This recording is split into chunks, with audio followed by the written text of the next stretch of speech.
Olá, minhas amigas, meus amigos. O tema de hoje é um tema muito interessante. Nós vamos falar sobre a redefinição da temperatura corporal. Vocês que pensam aí que a temperatura normal é 37 graus, nós vamos discutir justamente esse assunto que eu acho que é muito interessante, que existem muitos conceitos aí derivados desse assunto, inclusive que eu aprendi em cursos que eu fiz aí no passado. Eu quero discutir com vocês esse assunto que é muito importante, muito interessante. Vamos começar a apresentação de slides. Muito bem, nós sabemos que cada ramo da ciência tem as suas constantes. Por exemplo, na física, a gente tem a velocidade da luz, a constante gravitacional, a constante de Planck, que são números absolutos que não mudam ao longo da física. A química também tem o número de Avogadro, que é muito utilizado, a constante de Faraday e a carga de um elétron. A medicina não é tão confiável quanto a física quando se trata dessas coisas, mas na medida em que há quaisquer constantes na medicina, uma quase universal há mais de 150 anos é a temperatura corporal normal, que a gente considera como 37 graus Celsius ou 98,6 graus Fahrenheit. Isso vem do trabalho do médico alemão Karl Wunderlich, que além de se parecer estranhamente com Luciano Pavarotti, ele foi o primeiro a perceber que a febre não era uma doença em si, mas um sintoma de uma. Então, em 1851, esse médico cientista alemão, Wunderlich, divulgou suas medidas de mais de 1 milhão de temperaturas corporais tiradas de 25 mil alemães, que foi bem trabalhoso na época. Ele tinha que usar um termômetro bem comprido e levava 20 minutos para obter uma medição. E sim, foi ele que chegou à conclusão que a temperatura média seria de 37 graus Celsius. Então, já se passaram mais de 150 anos e uma pessoa média no Brasil e nos Estados Unidos pode ter temperatura média bem diferente do que o alemão médio no século XIX, na metade desse século XIX.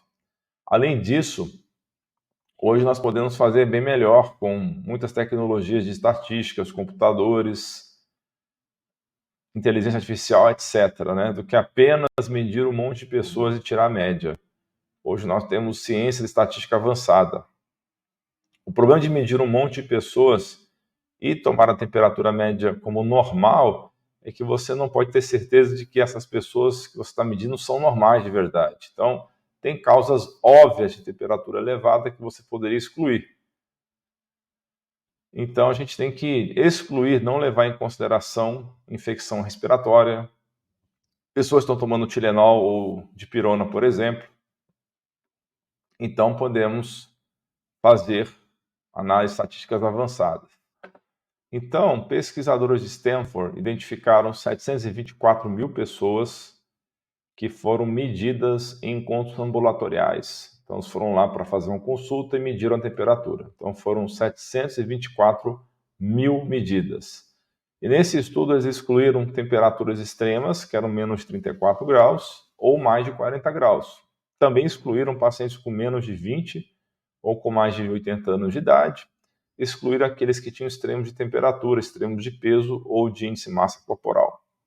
Então, esse estudo envolveu mineração de informações laboratoriais e foi bem interessante porque eles identificaram os outliers. O que são outliers? São aquelas pessoas que estavam nos extremos e retiraram esses extremos da análise de dados.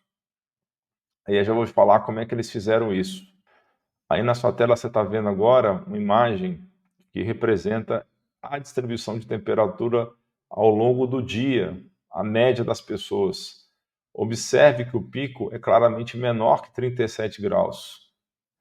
Falando ainda dos critérios que os pesquisadores utilizaram para poder excluir os extremos, olha então os códigos de diagnóstico dessas distribuições.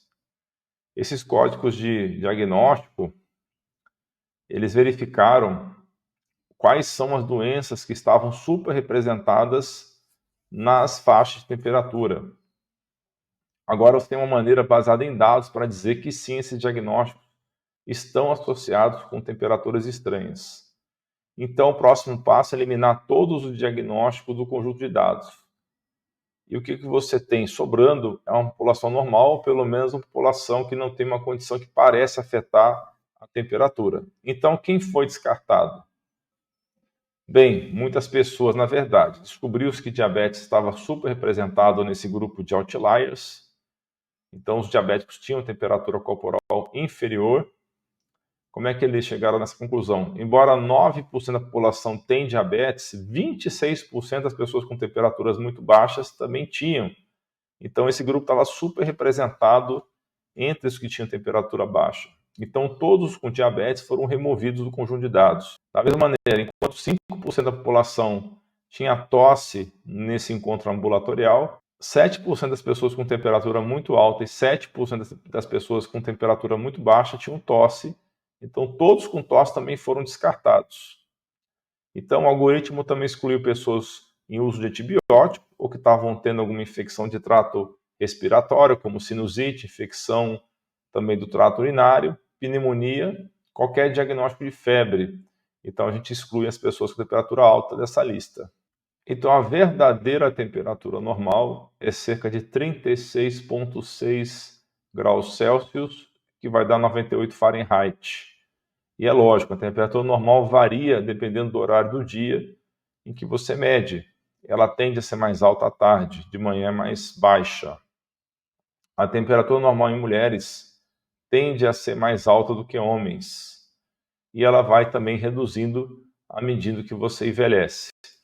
Então, os pesquisadores construíram uma bela calculadora online, onde você pode inserir os seus próprios parâmetros ou de alguém que você conheça e calcular uma temperatura corporal normal para essas pessoas. Eu vou tentar achar esse link que vou colocar aqui na descrição no primeiro comentário. Então, pessoal, somos todos mais friorentos do que pensávamos. Isso é apenas devido aos melhores métodos?